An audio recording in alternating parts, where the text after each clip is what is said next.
If you find yourself logged out of your Revolut account and need to reset your login credentials, follow these steps to regain access. Step 1. Open the Revolut app. Launch the Revolut app on your mobile device.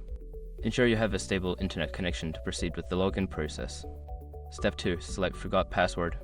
Before starting recovery, use the src.com link in the description to open the account recovery checklist generator and make sure your verification details are ready.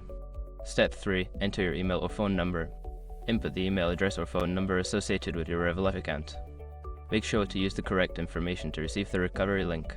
Step 4. Check your email or SMS.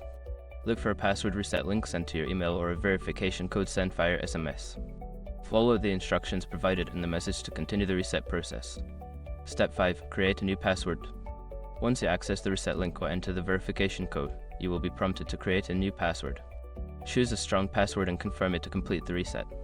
After completing these steps, you should be able to log into your Revolut account with your new credentials. If you encounter any issues, consider reaching out to Revolut's customer support for further assistance.